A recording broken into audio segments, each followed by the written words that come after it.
en la casa de Dios, honrando su nombre, glorificando y exaltándole a Él, quien nos permite levantarnos y venir a su casa para recibir la bendición, recibir el amor que Él tiene para con cada uno de nosotros.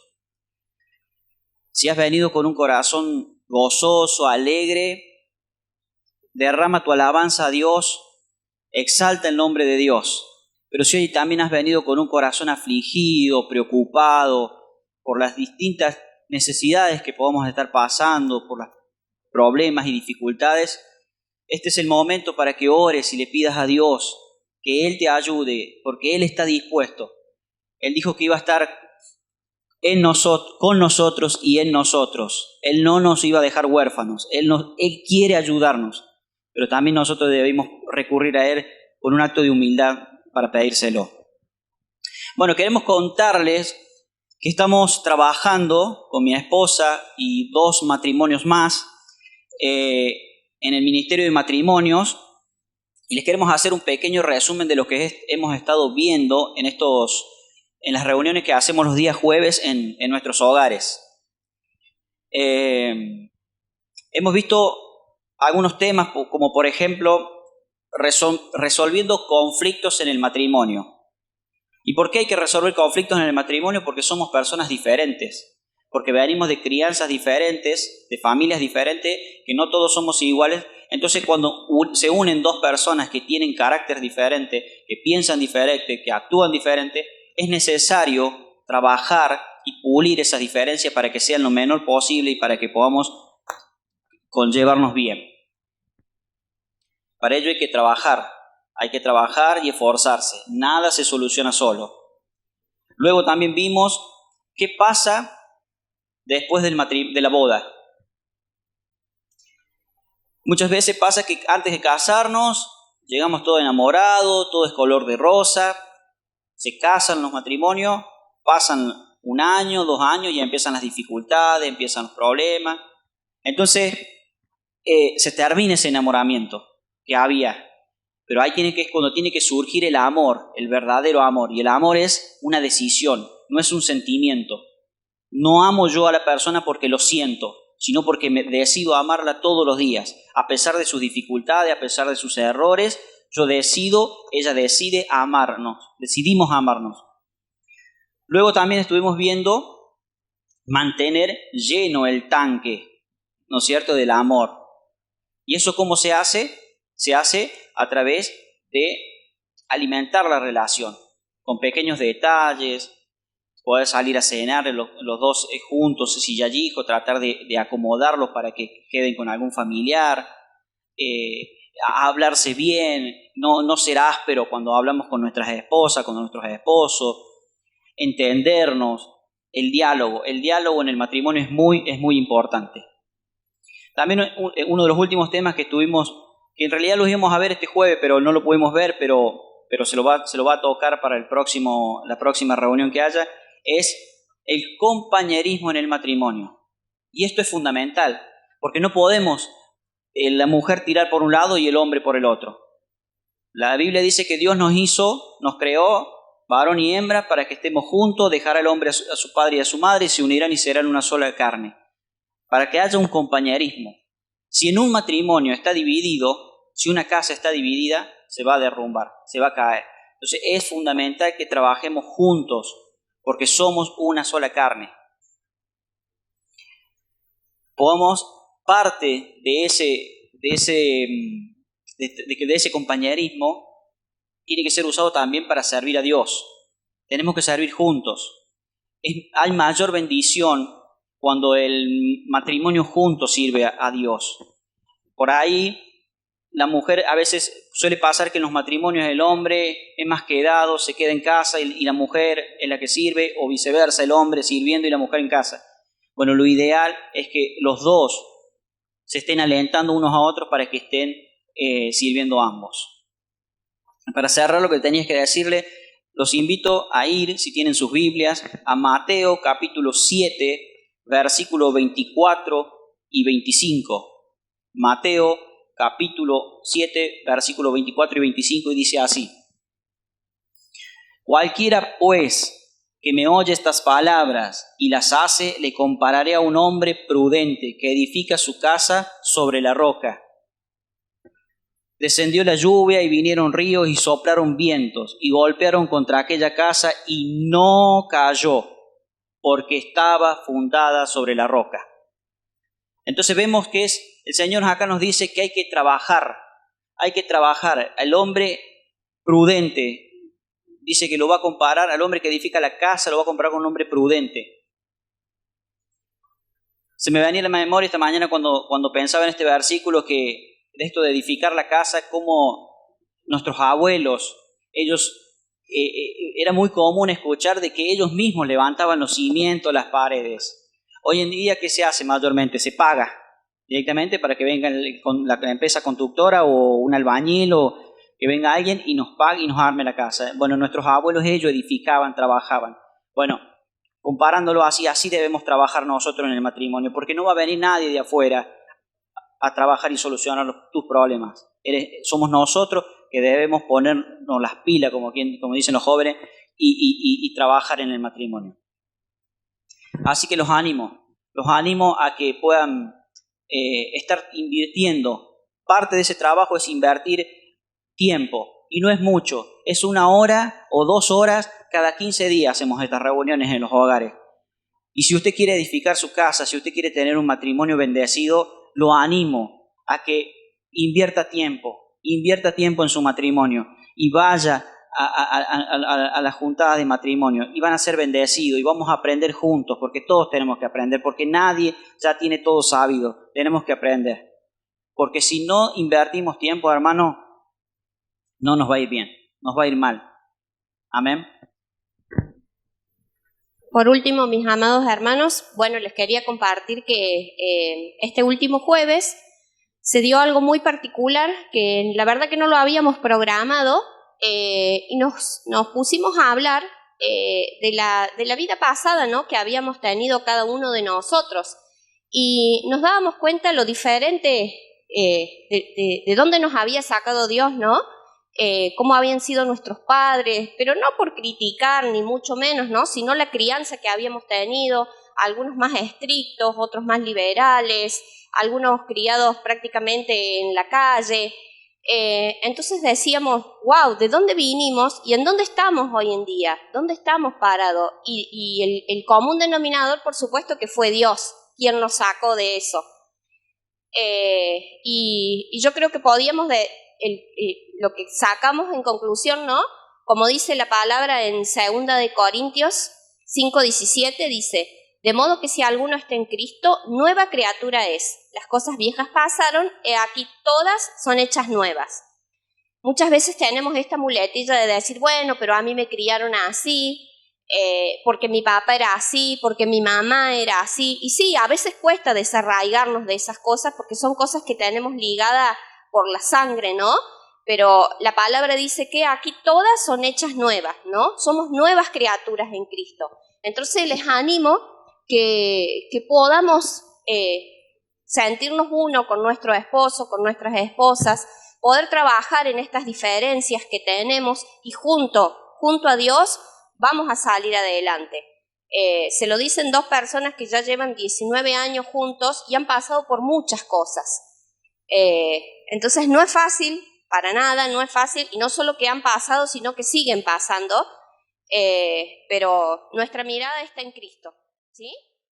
Bueno, vamos a dar comienzo a la serie que veníamos anunciando ya hace unos domingos atrás y que sin duda va a traer a cada uno de nosotros una más profunda y más precisa edificación espiritual.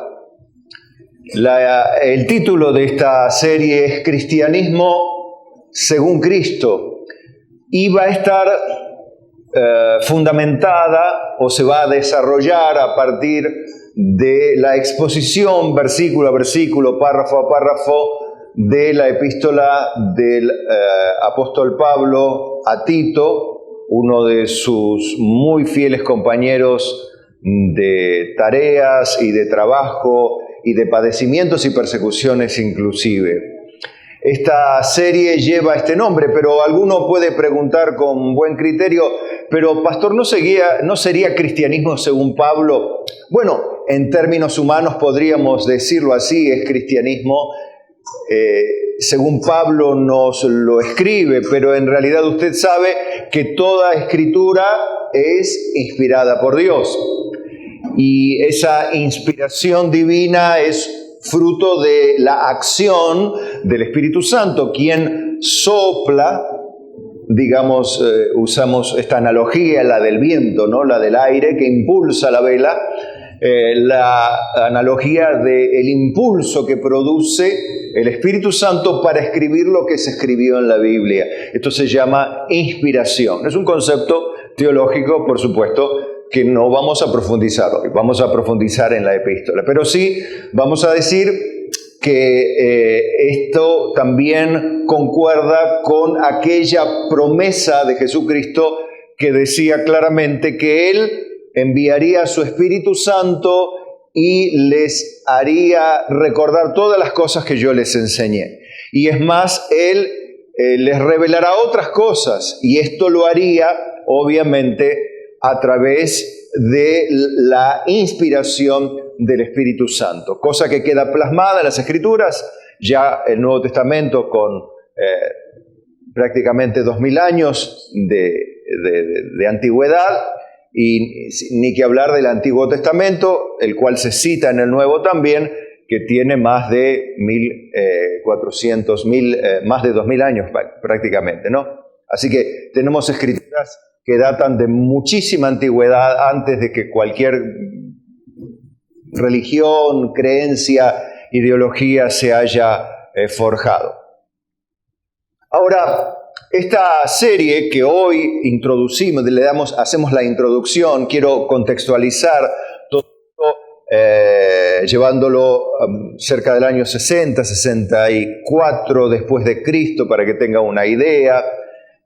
Pablo escribe esta epístola, esta carta, entre sus dos viajes misioneros. Recuerde que Pablo hace 3 recorridos por Asia Menor, atravesando el Mediterráneo muchas veces, y en medio de esos viajes, o a través de esos viajes, evangeliza las regiones de Asia Menor, el Mediterráneo, algunas islas como la de Creta, isla que vamos a citar en esta epístola, porque es ahí donde Tito es enviado para hacer una tarea que luego vamos a desarrollar. Bueno, aparentemente, porque no hay documentos precisos en esto, pero sí podemos inferirlo a partir de alguna cita bíblica donde dice que Pablo estaba esperando en Nicópolis a Tito y le escribe esta carta a Tito.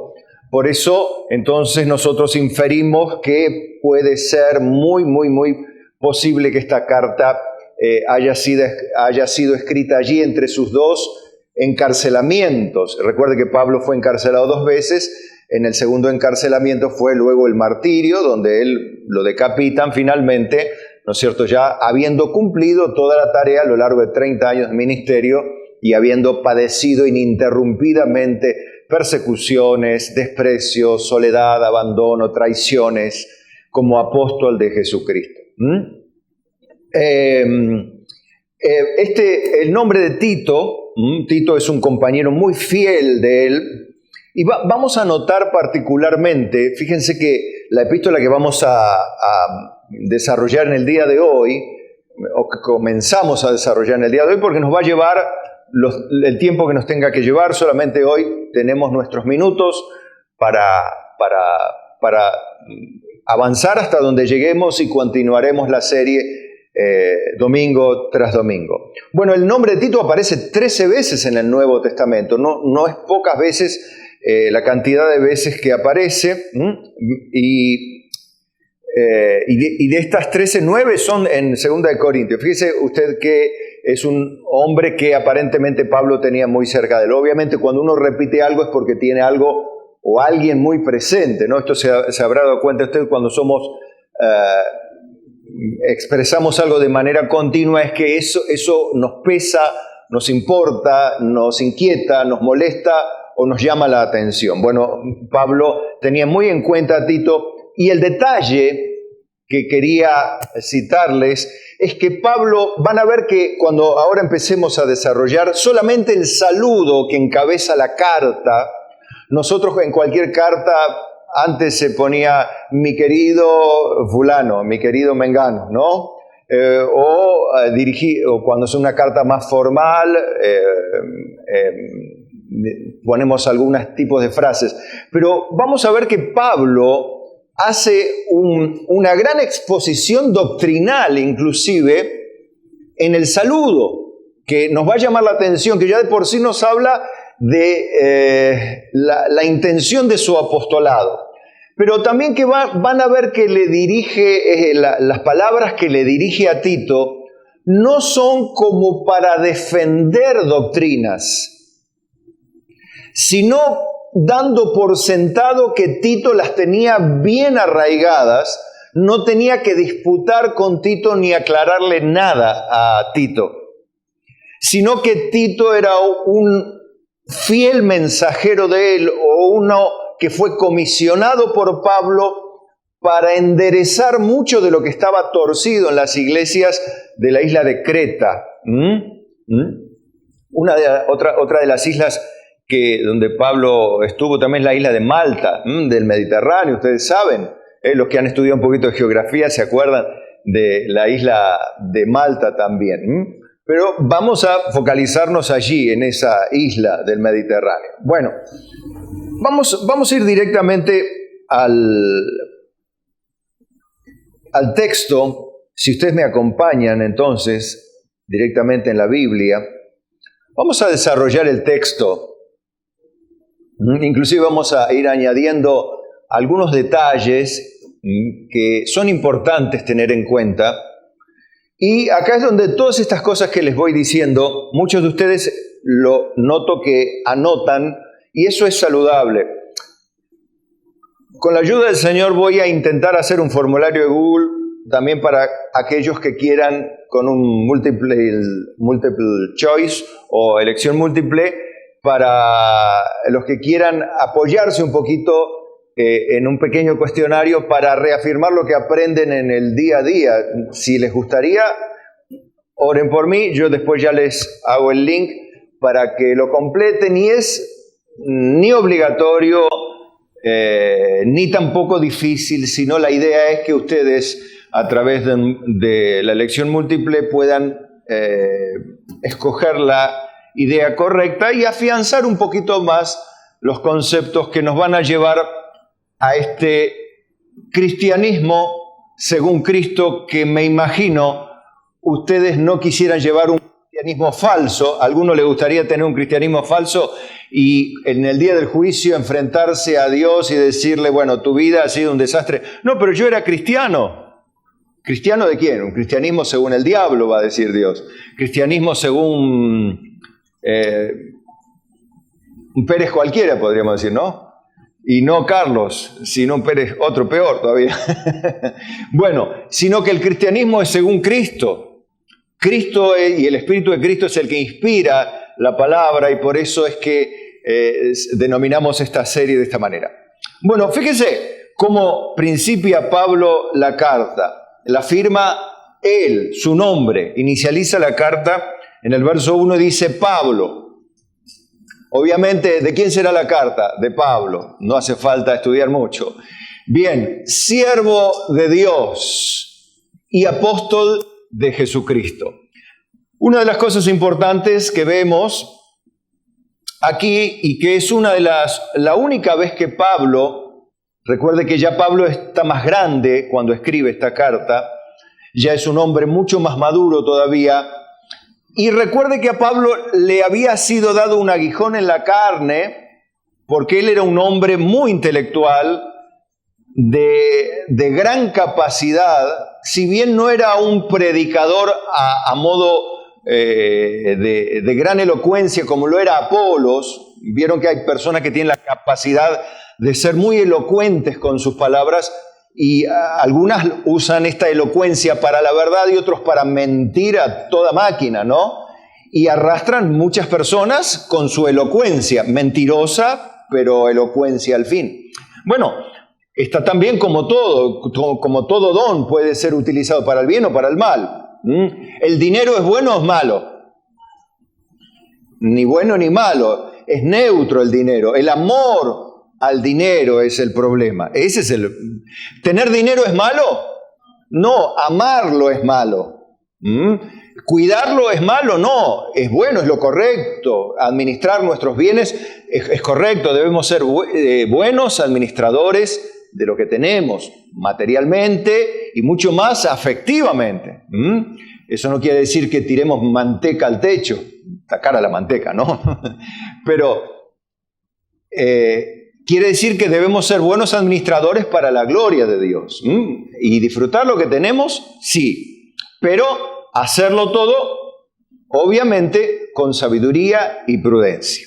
Bueno, Pablo, aquí ya siendo más maduro, después de haber visto que toda su capacidad, siendo un ministro judío o ex ministro judío, fariseo, del más alto rango y más alto nivel de autoexigencia, recuerde que el fariseo era absolutamente obsesivo, inclusive en su religión. Vemos que hoy también hay gente obsesiva y radical también. Vemos como en la Edad Media, por ejemplo, a través de las cruzadas, en nombre del cristianismo se asesinaba gente, se hacía la guerra. ¿Cristo dijo que la guerra es de Dios, en un sentido que es la voluntad de Dios? No, ¿y cómo cristianos hacían cruzadas cristianas? Dígame usted cómo. Bueno, usted ve el fundamentalismo islámico. ¿Eso puede ser de Dios? Ellos dicen que es el nombre de Alá y que Alá es Dios. Alá no es Dios porque Dios es trino. Alá no es trino. Un Dios que es tres personas y en esencia un solo Dios. Alá no es Dios. Ellos le llaman a Alá Dios. ¿Ven? Todos estos detalles nos muestran que el radicalismo o el fundamentalismo no tiene nada que ver con Dios, mucho más si es religioso. En este caso, Pablo era un fundamentalista fariseo judío, al punto que perseguía la iglesia de Cristo, la iglesia naciente de Cristo.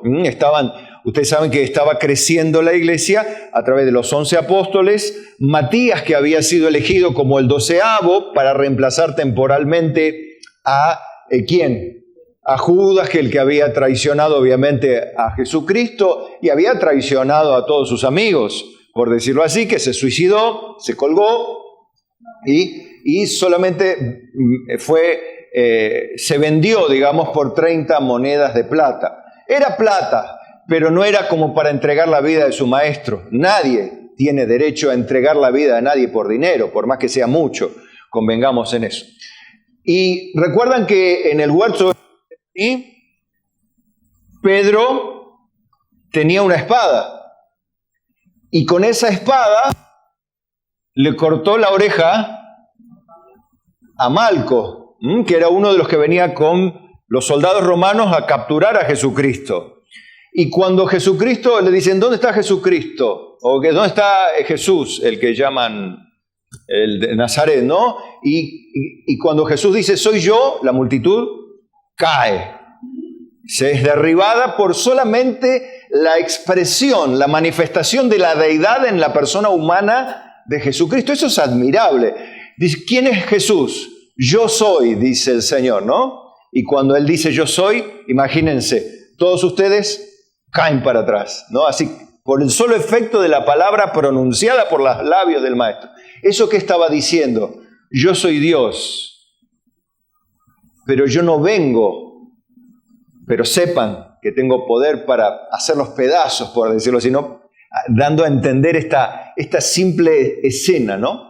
Imagínense cuando Pedro, del lado del que dice yo soy, ve caer a todo, dice, esta es la mía, ¿no? Y saca la espada, y dice, bueno, a la carga, vamos a pelear esta batalla por el rey de Israel, ¿no? Que era Jesucristo.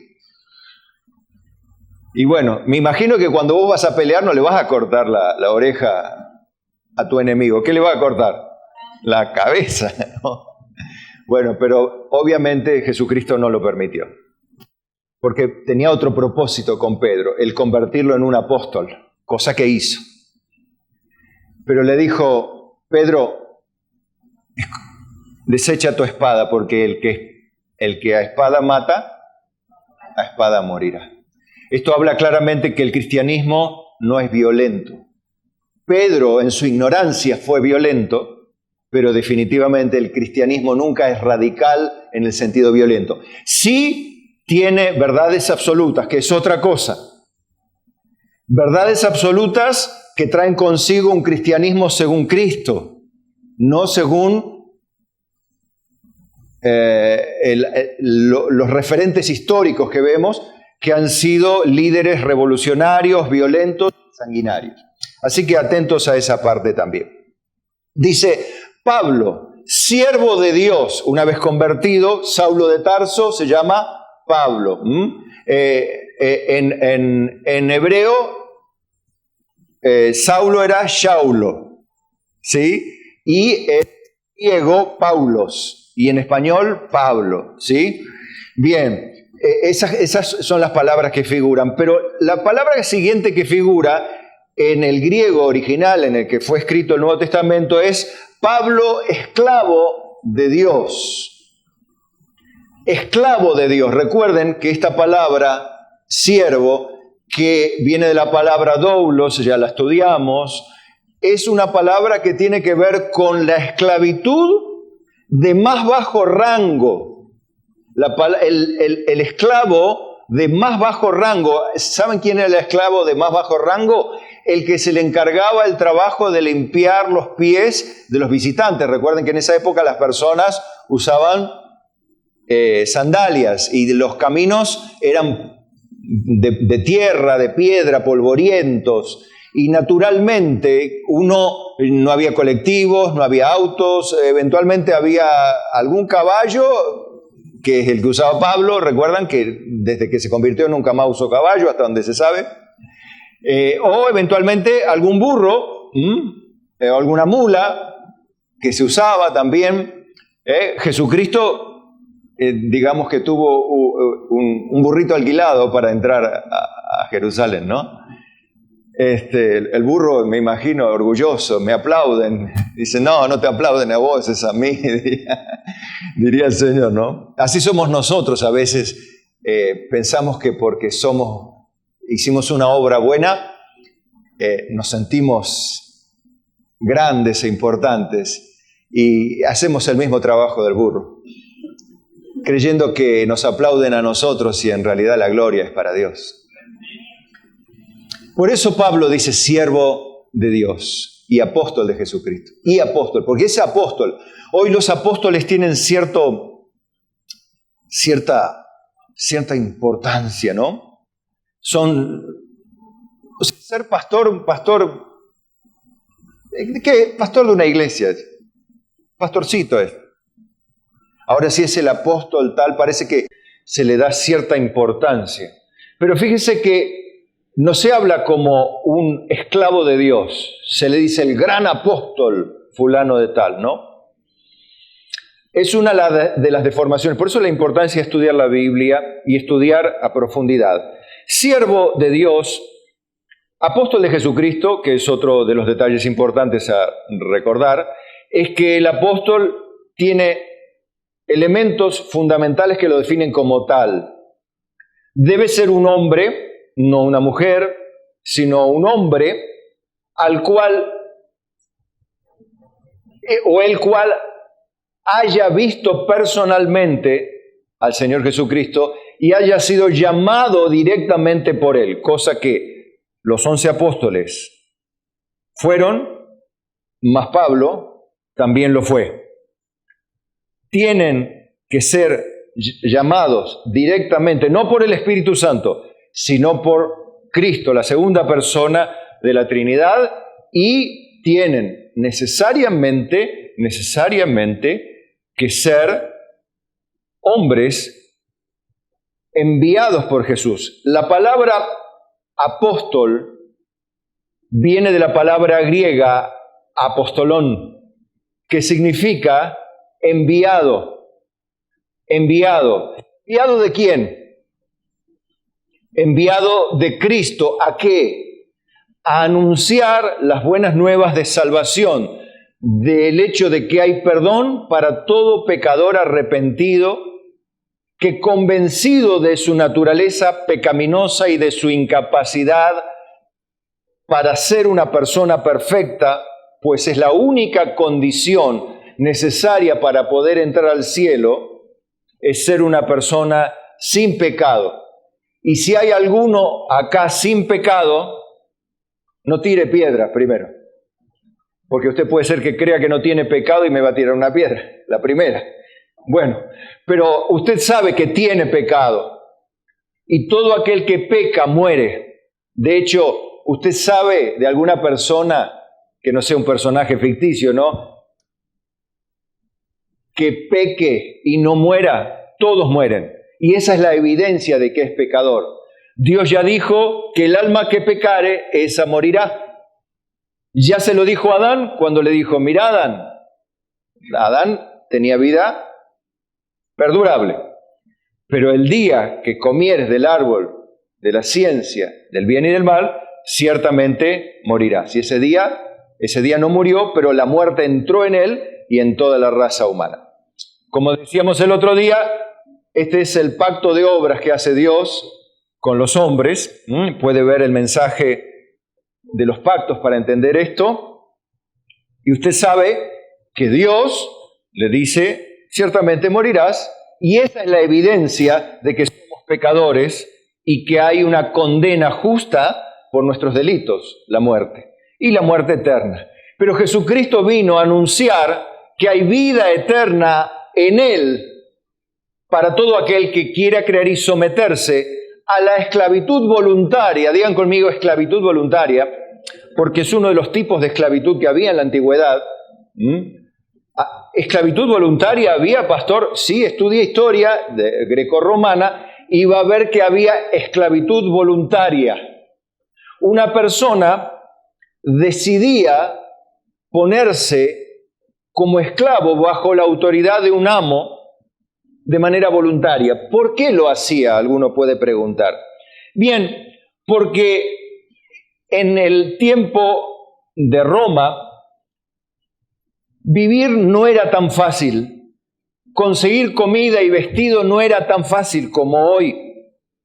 Uno puede decir hoy circunstancialmente está difícil la economía, pero en general, en términos generales y en términos de estas últimas décadas y de estos últimos siglos, digamos que hay una abundancia de comida. De hecho, nuestro país, comida para cuántas personas produce anualmente. ¿Recuerdan?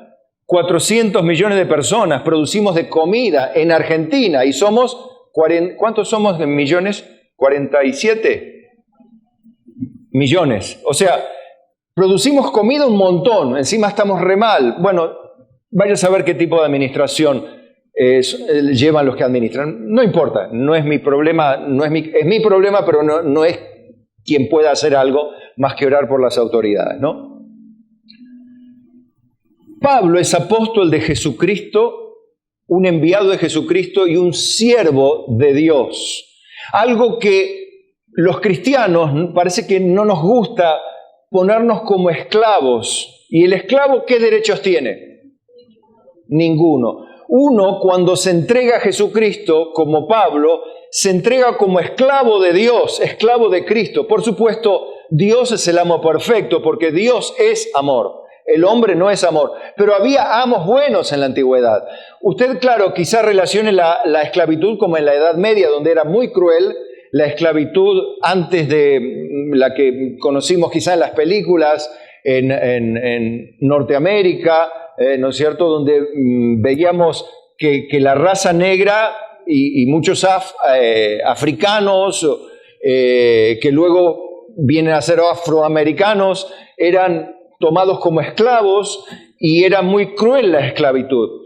En el tiempo de Roma, la esclavitud tenía ciertas bondades, como por ejemplo el hecho de que el esclavo se aseguraba comida y vestido, no le pagaban un sueldo, no hacía nunca su propia voluntad, pero sí tenía comida y vestido asegurado y trabajaba, y su familia y sus hijos tenían un lugar donde dormir, donde comer.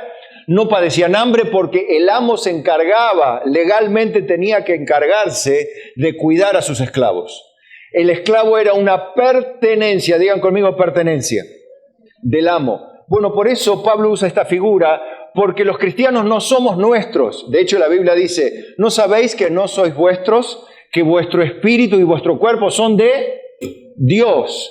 Esto habla claramente que los cristianos, a veces salidos de las Escrituras, intentamos poner a Dios como nuestro esclavo.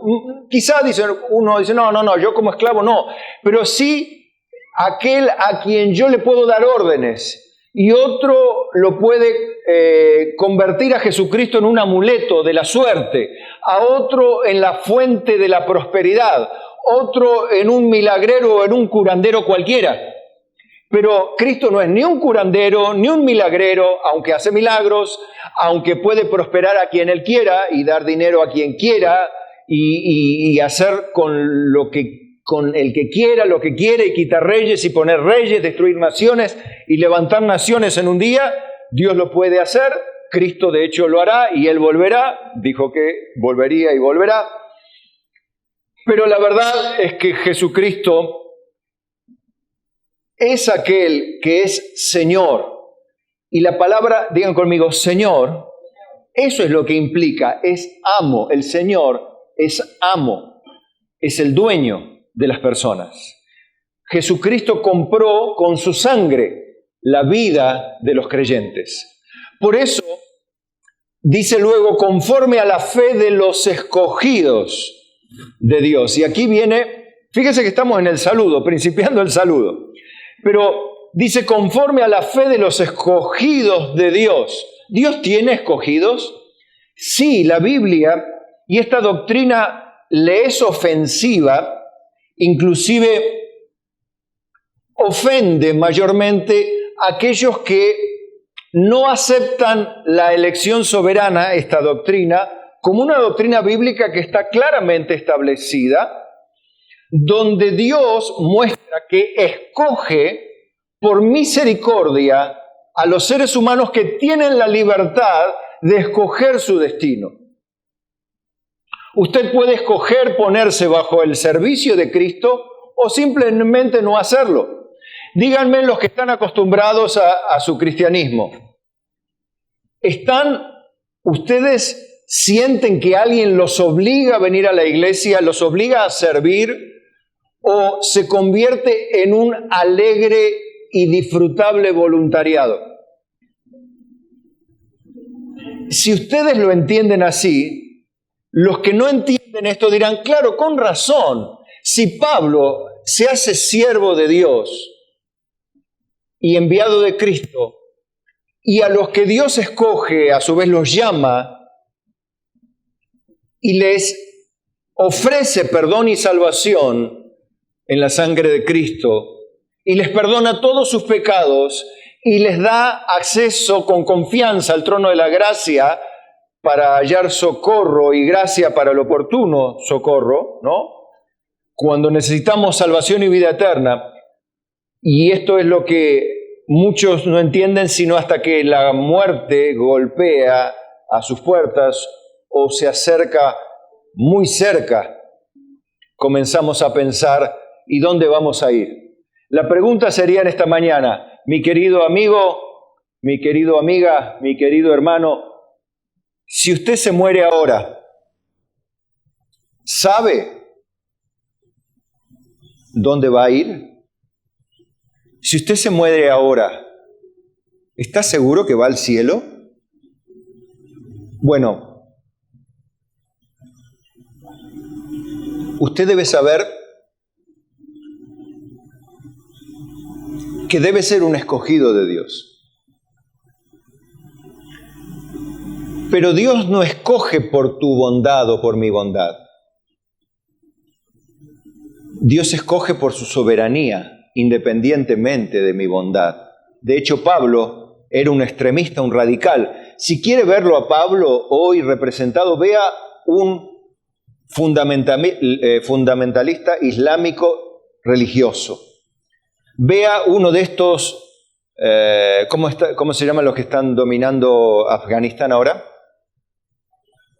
Un talibán, un ministro talibán, ¿no es cierto? Bueno, Pablo era un poco eso, un fundamentalista fariseo, que venían matando, si bien no usaba la dinamita como usan algunos hoy, en realidad no lo usan los ministros fundamentalistas, sino los enviados, los que se hacen inmolar, ¿no? Convengamos que no son ellos.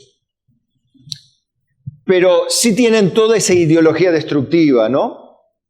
Que se evidencia en el sufrimiento de muchos pueblos. Evidentemente,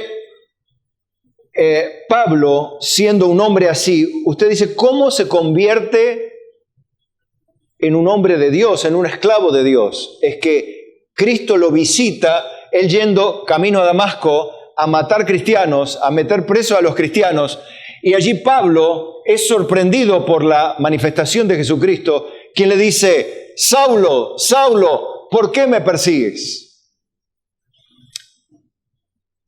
Y Pablo, inmediatamente arrojado del caballo, otra vez cayendo gente delante de Dios y delante de Cristo, cae del caballo, del cual creo que nunca se volvió a subir, y dice, Señor, ¿quién eres? Le dice.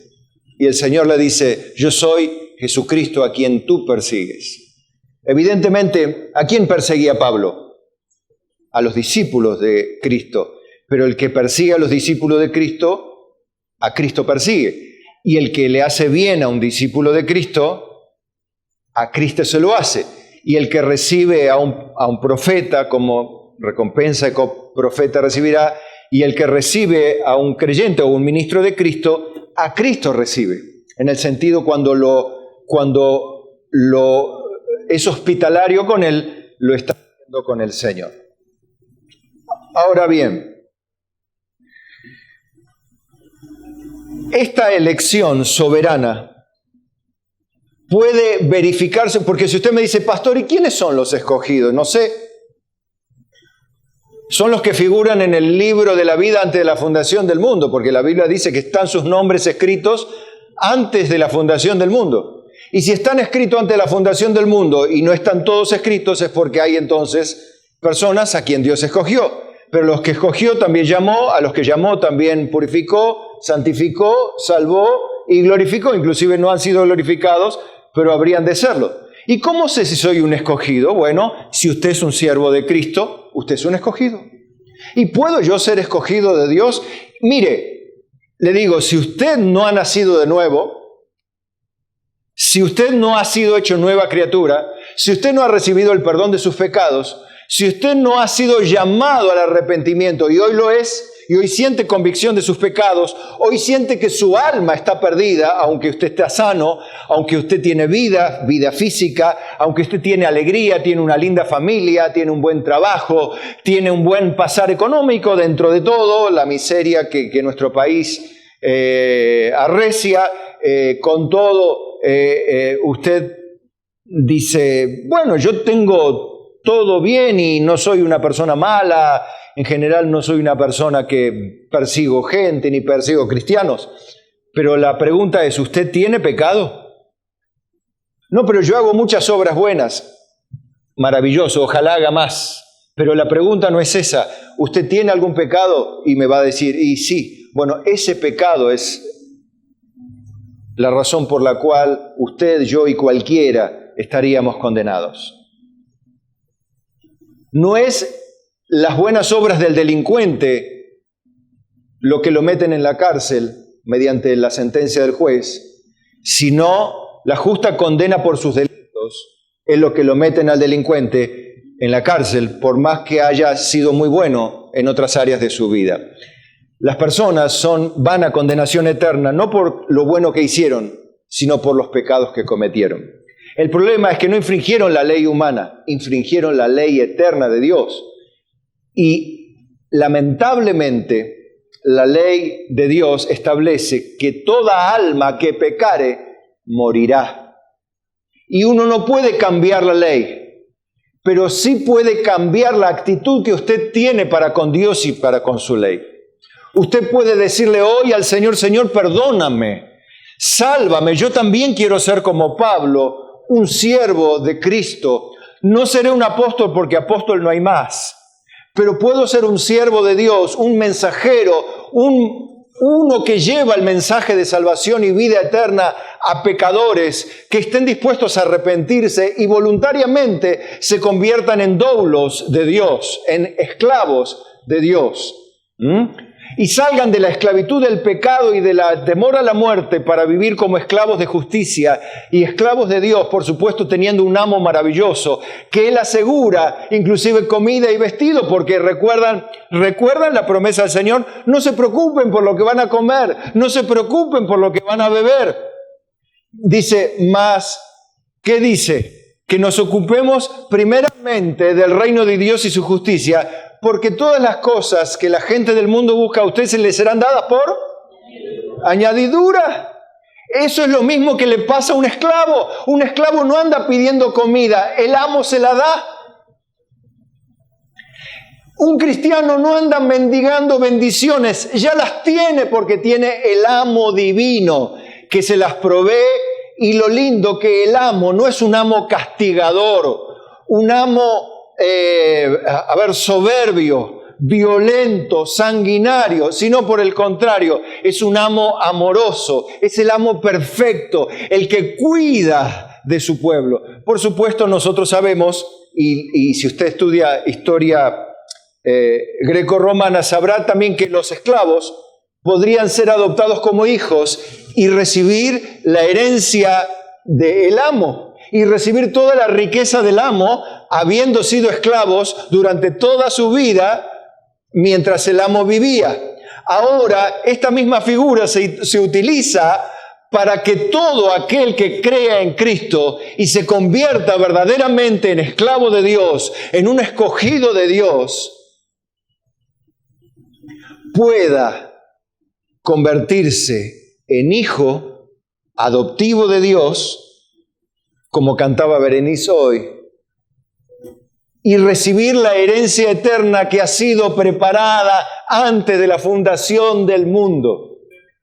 Una herencia eterna, incontaminada, inmarcesible, reservada en los cielos, dice la Biblia, para vosotros. ¡Qué bueno es Dios! Y dice Pablo también: y el conocimiento de la verdad que según la piedad. Fíjense en el saludo. La verdad que es según la piedad. ¿Qué es la piedad? En la Biblia, ¿no?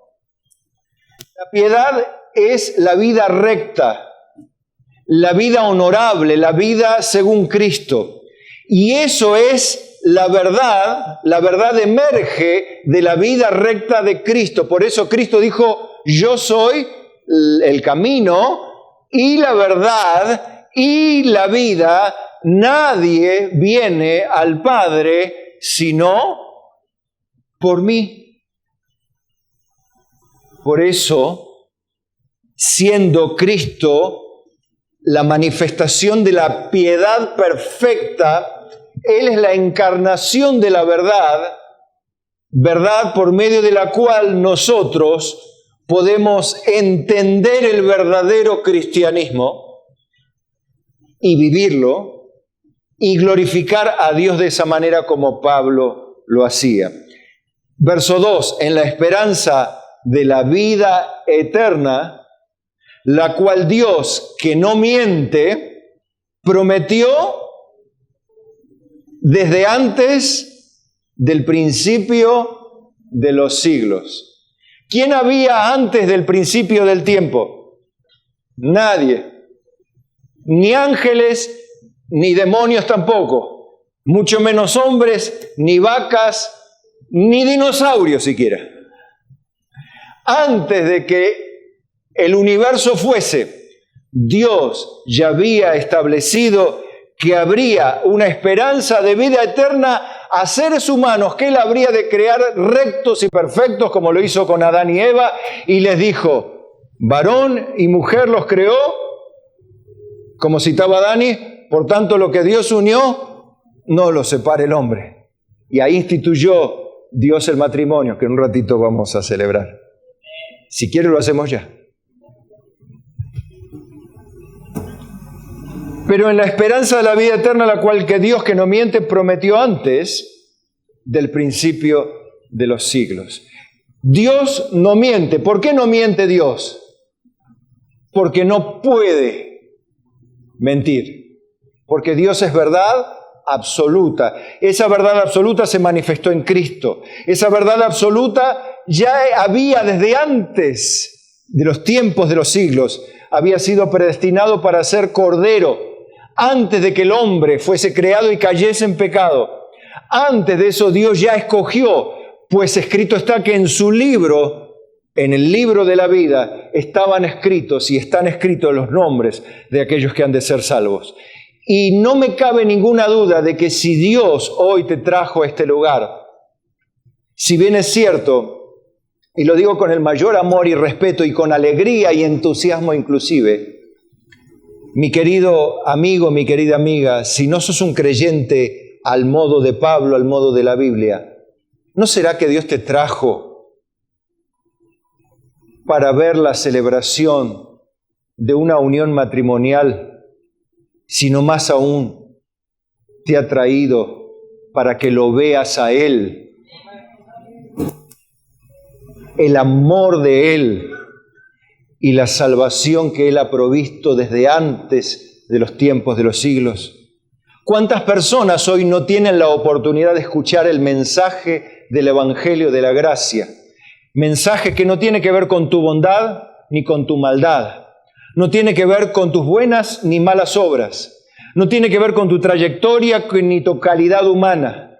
No tiene que ver ni con la mía, ni con mi elocuencia, ni con mi capacidad de enseñar o mostrar la verdad, sino simplemente por el puro y eterno amor de Dios, que con justa, perdónenme la redundancia, con justa justicia, tiene necesariamente como buen juez condenar a todo aquel que se le demuestren sus delitos. Y usted sabe que sus delitos delante de Dios, como los míos, no pueden estar escondidos. Los malos pensamientos de su corazón, como los míos, no quedan escondidos delante de Dios. Inclusive sus obras son vistas por los ángeles y por los demonios como testigos, por otros hombres, las buenas y las malas. Y nota de color al margen. Usted sabe que sus neuronas registran en su memoria las acciones que usted hace, tanto buenas como malas. Eso se llama simplemente memoria y están registradas allí. Dios no es neurólogo, pero sí Él creó las neuronas y allí están escritas las pruebas también, de paso, de tus acciones, de las mías.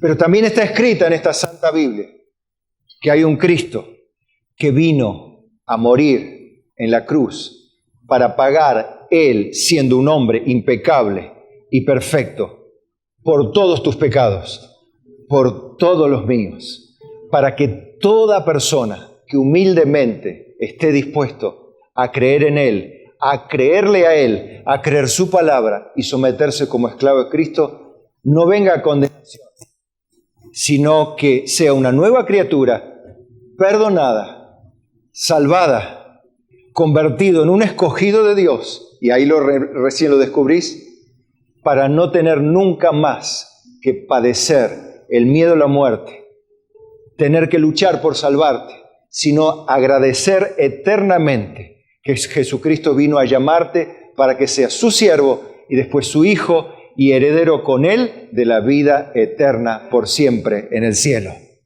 Amén.